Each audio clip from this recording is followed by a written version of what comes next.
Hi everyone, this is Coach Sandra and thank you for tuning in. If you're not following us on social media, please do, on Instagram at Journey to Authentic Living, and also on our Facebook page with the same name, Journey to Authentic Living. Please do follow us and contribute to our community there. I'm pulling up my notes now because what I would like to talk to you about is EFT. I would like to go a little bit more in depth into it. I created a video that is on this YouTube channel where I discuss briefly what it is, and I'm going to go ahead and refresh your memories. And for the new people who didn't actually watch that video, I'll go ahead and it will be a good beginning to understanding it. So EFT is an acronym for Emotional Freedom Techniques. It's also known as tapping. It's an emotional version of acupuncture, except that we do not employ needles, but use our fingertips. Right now, I'm going to go ahead and demonstrate some of the points. The points I'm tapping on are meridians. Meridians are basically energy pathways throughout the body, okay? So the first part is that you're going to take your fingertips. The first would be the karate chop, so the side of your hand. You can employ all your fingers, 2 of your fingers, it really doesn't matter. Okay, and it doesn't matter what side you use. So you're going to tap here at least 7 times. The next tapping point is the inner brow. Sometimes I just call it the unibrow. But inside here you can feel the bone. You can actually tap both sides. Sometimes I just have a habit of doing that. So inside 1. And then you're going to do the side of the eye, not the temple, but here at the side of the eye you will have a bone, and then you just tap gently on that. And then below, where the pupil is, kind of that way, there's a bone there, and then you'll tap on that as well. And then below the nose, where that kind of little dent is, you want to tap there. The chin area, kind of like that. Hopefully you can see me. Then here, the collarbone. Okay, if you have the collarbone, you see right in here, okay, there's a little bit of a dent. You have 2 bones kind of sticking out, and so the front part of this, just kind of tap gently. Then under your arms, and then on the top of your head, and you can either kind of pound on your head a little bit, or you can just do what I'm doing right now, sort of all over the place. These points are associated with an organ in the body. So we're talking about the liver, the kidneys, the heart, goes on to the intestines and so forth, so that you know that it is actually associated to something. Okay, so now I want to briefly talk about the unconscious and the consciousness, and why I want to talk about this briefly without really going into a long discussion, because there's so much to be said and it can be kind of confusing. It's important for you to be aware that while someone is tapping, the scope is to tap sometimes to get to the root cause is rarely on a conscious level. Okay, so so for example, you're watching me in this video, and so your consciousness is directed, for the most part, you're paying attention to me. And you're watching this video, and you're not really aware of a whole lot that's going on if you're really paying attention. I'm going to give you an example of this, and it's kind of the only example that I could sort of come up with. But let's say that you are working for someone that is embezzling money at the company, and you're working side by side with this person, and you don't know that this person is embezzling money. But just because you don't know that your colleague is embezzling money doesn't mean that they're not doing it. You're just not aware of it. It's just not in your conscious mind. Okay, you're not seeing it. So I'm giving a very simple example to demonstrate how our subconscious and our conscious kind of works. EFT addresses emotional issues. So that's why it's called emotional freedom techniques. And by this, I want to say that everyone has emotional issues. And I know some people that are probably watching this are saying, well, I don't have any emotional issues. Because just the term emotional issues sounds like somebody is really, I don't know, has a lot of problems. But we all do. We're human beings, and we all have, negative thought patterns sometimes, or negativity, or we're going through a very difficult time. But emotions are also those triggers. Somebody rubs you the wrong way, or somebody says something, it didn't hit you right? That's still an emotion. It doesn't feel right to you. Okay. And so that's what I mean by having emotional issues. And I don't care if you're, a CEO of a 500 Fortune company, a librarian, or a stay-at-home, caregiver. We all have something that could be addressed and worked on and released. The emotional contributor to, disease and sickness, ailments, any physical problems that we have is definitely complex, right? But if you're intuitive and if you're kind of aware of what's going on, you will realize that if you're carrying around resentment and anger and trauma and grief and shame and guilt, and the list goes on, sooner or later, it's going to show up on a physical level. Okay? You may not see it immediately or experience it immediately, whatever maybe a sickness is or have other issues, but sooner or later, it's going to catch up. Okay? So what happens is that the unconscious part, the part that you are unaware of, will make that anger, resentment, trauma very real in the physical body. So in a way, your mind doesn't know how to really translate what is happening, because your mind, even though it's part of your physical body, obviously, your mind sort of lives in its own world, a little bit separate from the body. So when the body's experiencing some form of discomfort or unpleasantness, and it doesn't know why, the mind cannot really translate what is going on.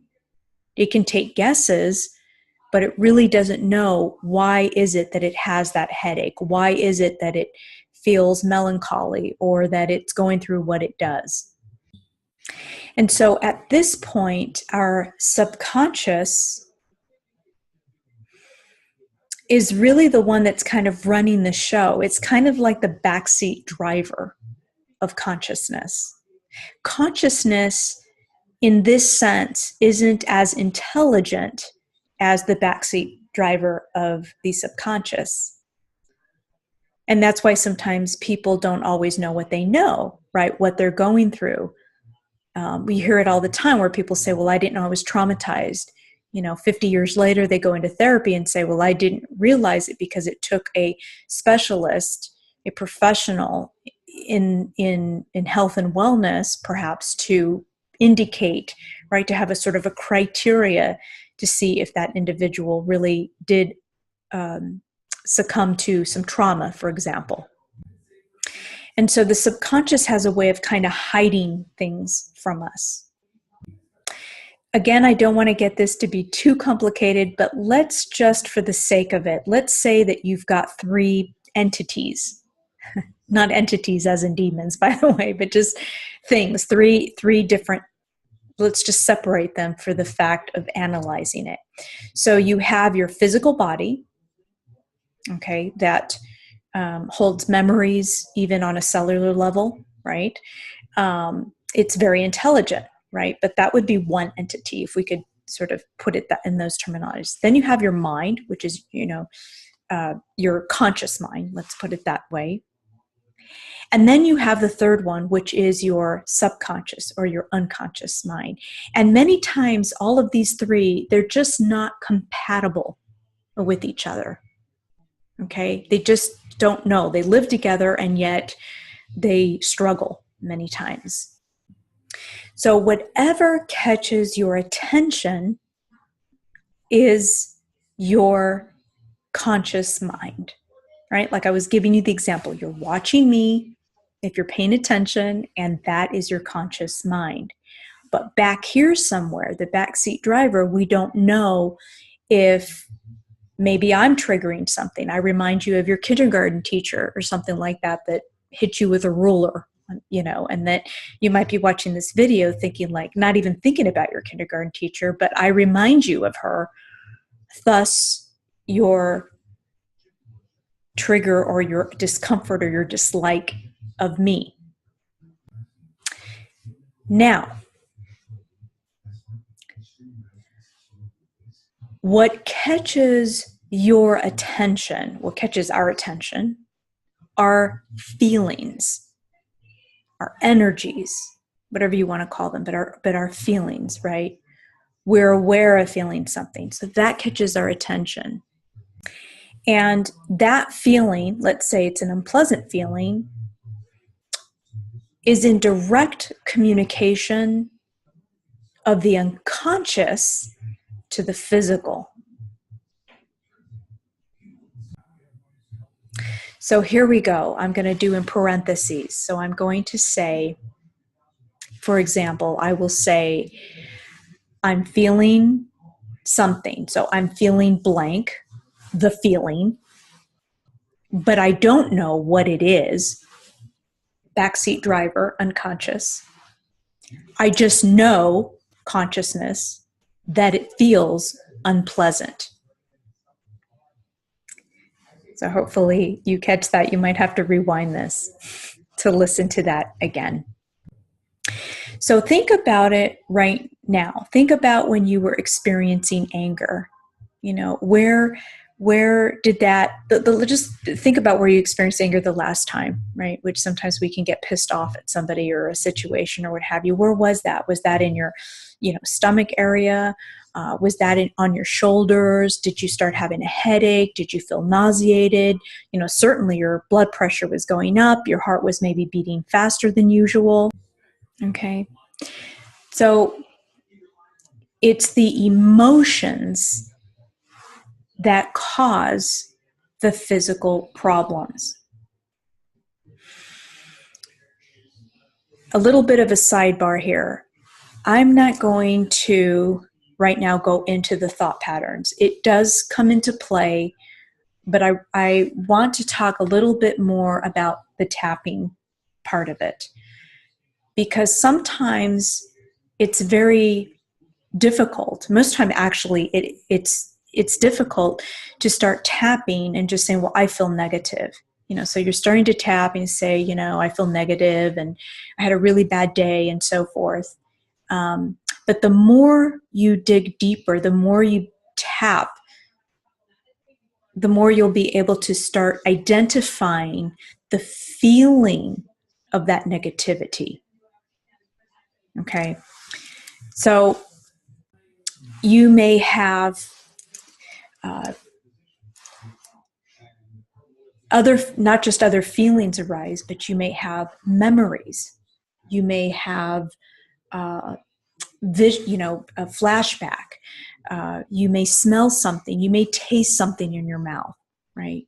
So all of these are indications that something is going on. Something wants to be awakened. Something wants to be brought to attention in that sense. So what I'd like to do is bring actually an example, and it's not my example. It's a colleague of mine's example with EFT, and this was a few years back, and I thought this was very interesting because this may be able to give you an example or another example. The unconscious will move its stuff around. It just does. And so um, I remember that a colleague was talking about working with a client with severe allergies to a certain type of food. And as they started to do the EFT and do several rounds and so forth, the client began to have memories. And those memories were about an aunt that she actually had, an aunt that, as she began tapping, that she really actually disliked. And as they started to tap, they came to the point where the food allergy that this particular client was having was a food that her aunt used to eat. And she totally, I don't want to use the word hate because I don't know if she hated her, but she really disliked her completely. I think she was even abusive to this client when the client was a child. And so when the client, through the years, she probably not really forgot about it, but, we just kind of, okay, we get over it, we move on with our life. And every time this client would eat that certain food. So you come in with one thing and you are discovering as you go down the rabbit hole that it's associated to something. It's just that we forget, or it's too painful to acknowledge that really is what it is. Anyways, the client successfully was able to dissipate that food allergy and was, to that certain item, and was able to actually then eat the food. And she kept in touch with my colleague, and actually a couple of years went by and she could still eat the food, no problem. So she actually resolved that issue. What EFT enables, much like a lot of healing modalities and coaching as well, is it invites us to take a look at our relationships, not just our relationships with other people, our parents and our spouses or lovers or what have you, but our relationship with ourselves, our relationship with our home and our environment, our relationship with money, right? Because we know that many times, oftentimes, prosperity and wealth issues really have nothing to do with not being able to make money. It's the relationship, right, that we have with money, for example. Okay. So definitely we want to be able to take a look at our relationships. And I know sometimes for some of you that may seem odd. It's like, I didn't think I had a relationship with my home or with my car or with money, but we do. And I think it's a very healthy way to be able to take a look at what is going on in our life so that we are able to relate to it, right? So I don't know, I'm just inviting you to take a look at a few things for yourself and see how, what kind of mindset you have or what kind of emotional triggers you may have, say, with money. Do you happen to be more stingy with your money? Do you happen to give it all away, or maybe, go shopping all the time for yourself? And, like I said, the relationship with our emotions is just, it's right there. It's always there in our face. So it's the thoughts, at least working with people up until now, and maybe something will change because I'm open to that as well. But thoughts are like the building blocks for our emotions. And oftentimes we believe, because of our societies or because of the wonderful René Descartes, who said, I think, therefore I am, right? A lot of people embrace that, right? They believe that what they think, they are what they think. And we've come to find out in research and in psychology and, a whole bunch of other studies that that's not exactly true. Most often, our thoughts are very much conditioned even the ones that are sometimes good thoughts. I'm just trying to be very neutral here, so there's not a good or bad. It's just negative or positive, depending on how it benefits us, I suppose, if you want to look at it that way. But our thoughts are really the building blocks for our emotions, because anytime we want to try to change a thought pattern that we have, as we start working, or at least when I start working with the client and even with myself, it's rarely the thought. It's rarely of course there's an exception to that, but I haven't seen that it's an isolated thought or isolated thoughts without any emotion. As soon as we start digging in, we start seeing that there's a lot of emotion going on. Okay? So keep an open mind as I say that. I'm going to give now an example of a client that I worked with. I was doing some independent contracting with a healthcare provider.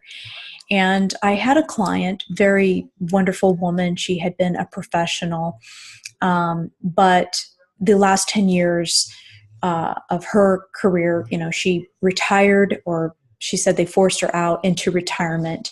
And she had always been struggling with her weight.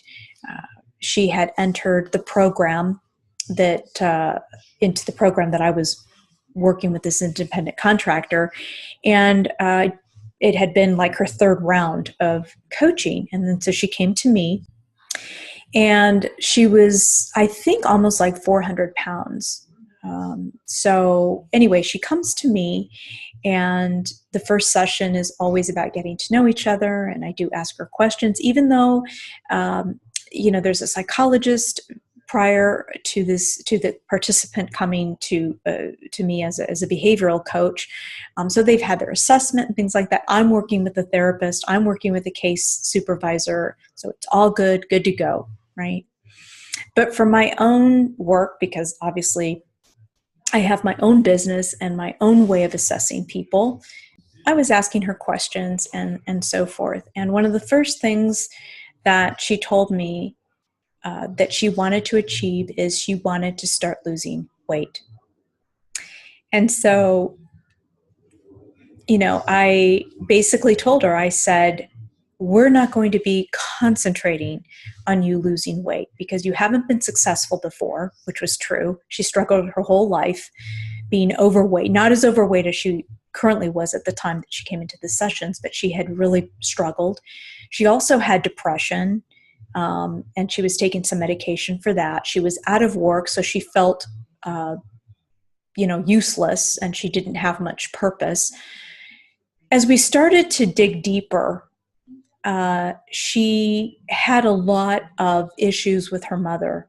Her mother was an extremely authoritative and domineering, manipulative person, as the client would describe her.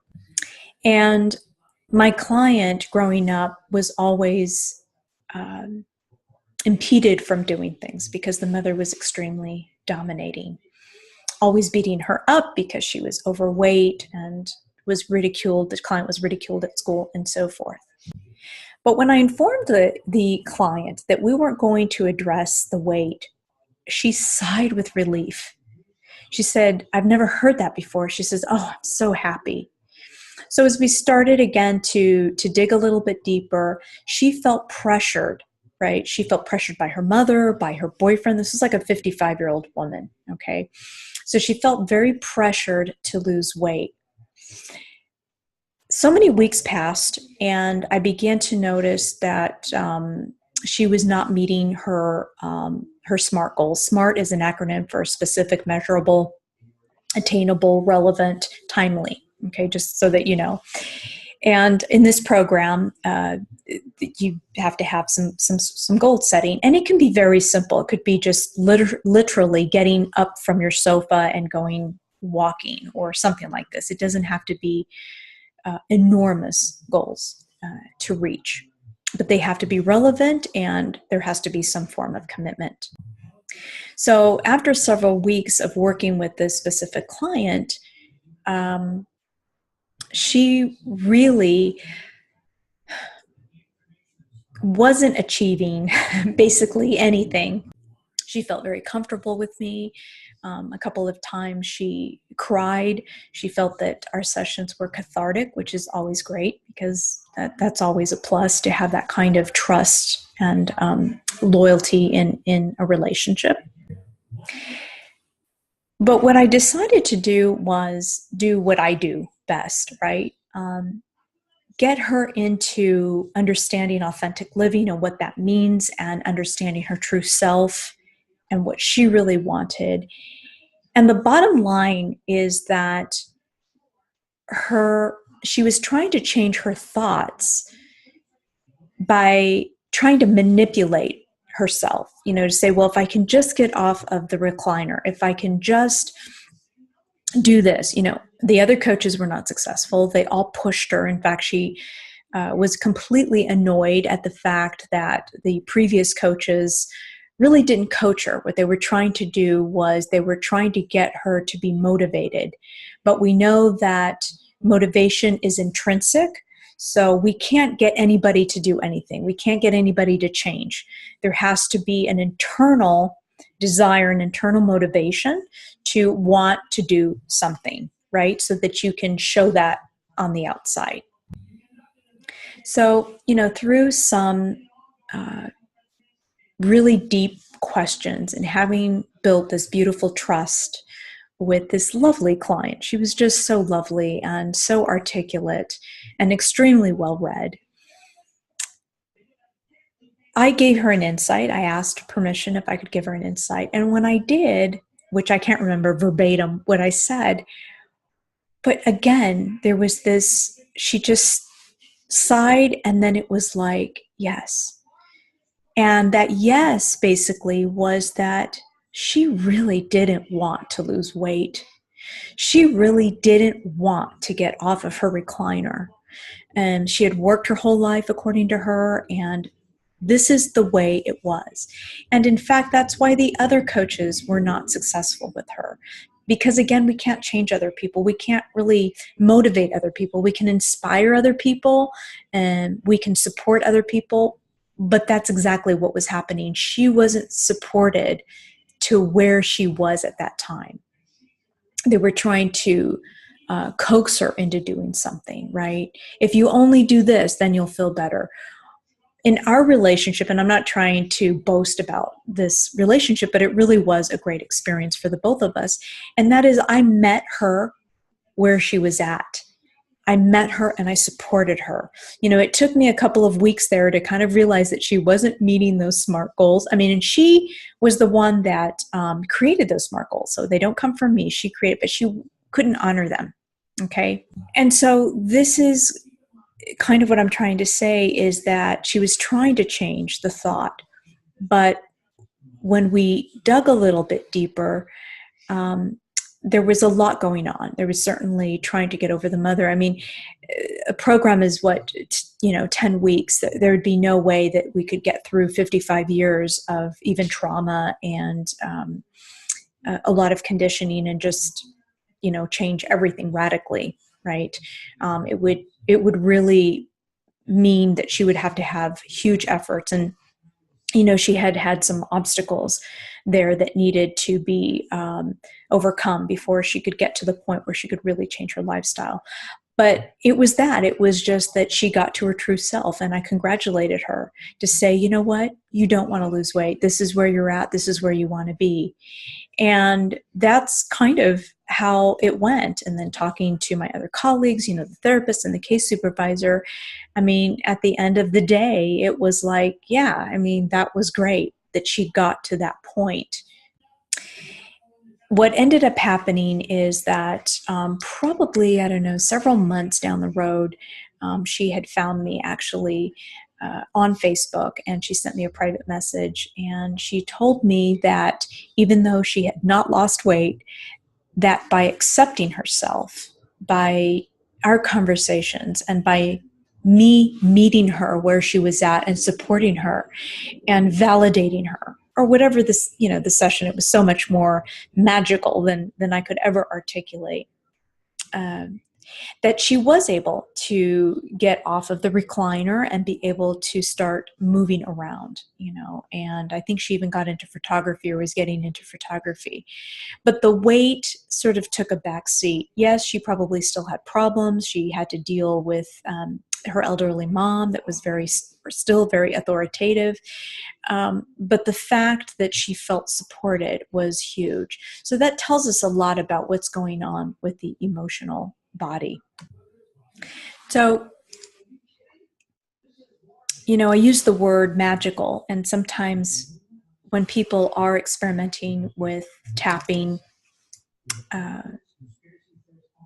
they find it unbelievable that even within a session of tapping that they can find relief, that some of the symptoms that they were experiencing or the grief that they were experiencing sort of subsided, right?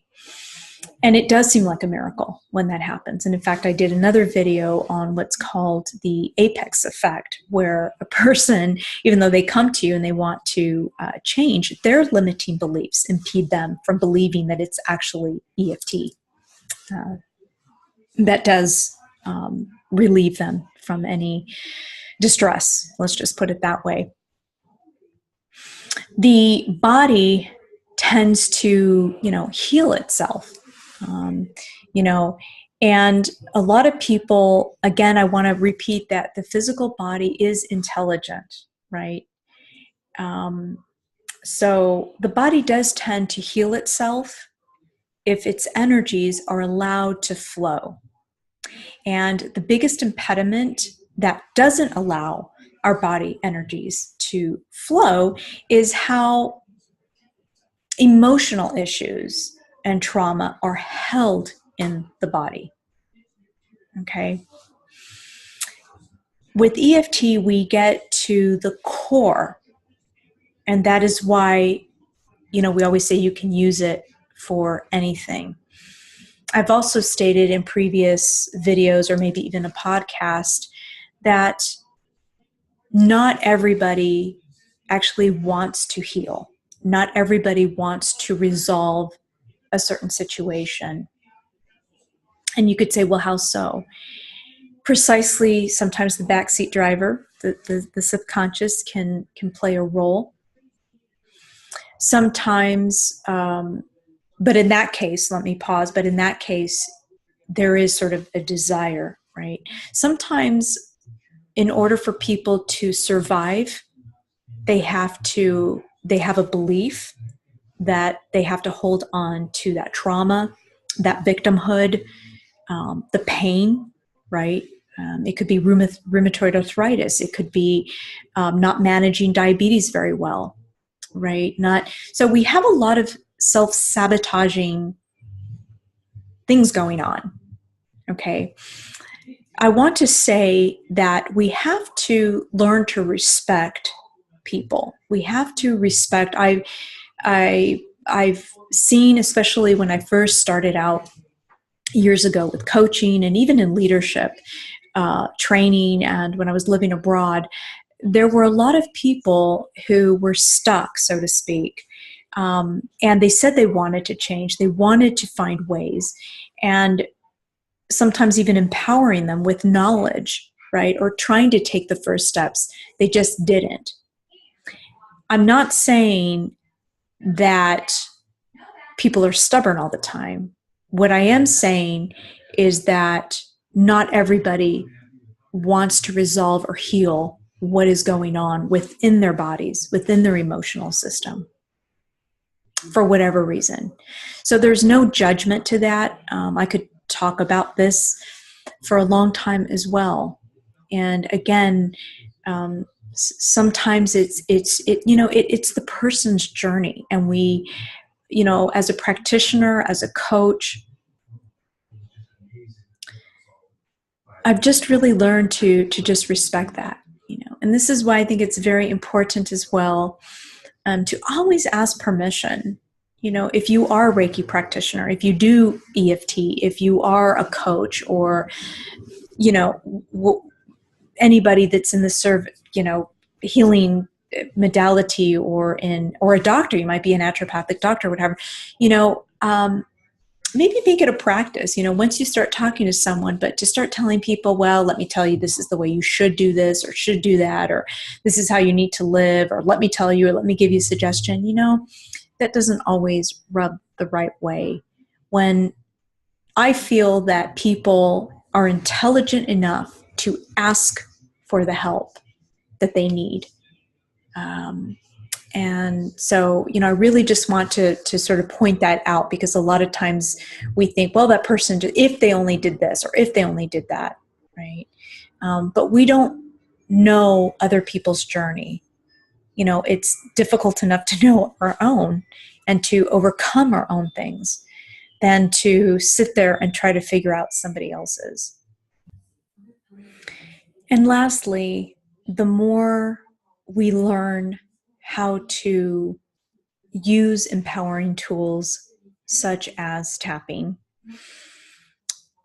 it does take practice, and it's a new technique, and it's something that you'll be able to discover within yourself, and how to go down sort of the rabbit hole and be the investigator, if you will. I always suggest working with someone who is experienced in EFT, because they already know, they can really facilitate in such a beautiful, natural way, where maybe the first sessions, can be, you can feel a lot more supported and know kind of how to move your fingers and kind of the words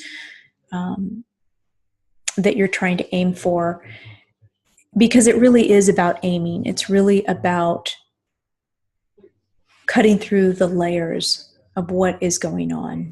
The more you invest in EFT, the more you will overcome. I'm planning to do some other videos and give some experiences that I've had that have been very deep.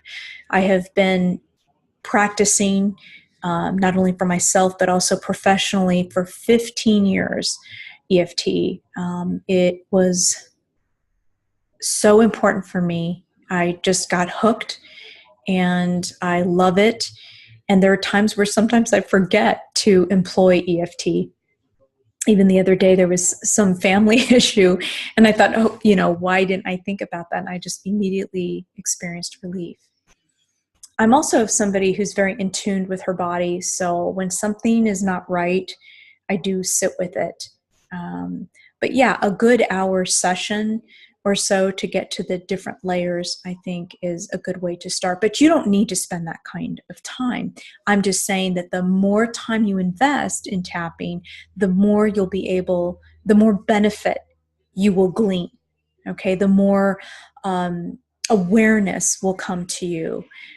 You will be very surprised. Like I said, I'll make some other videos about some experiences that I've had that are actually very that were very traumatic, that I overcame thanks to EFT.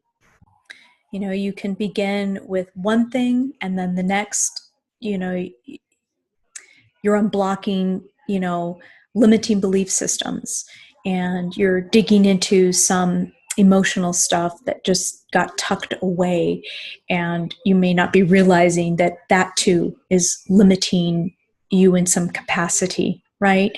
We're here to really empower ourselves.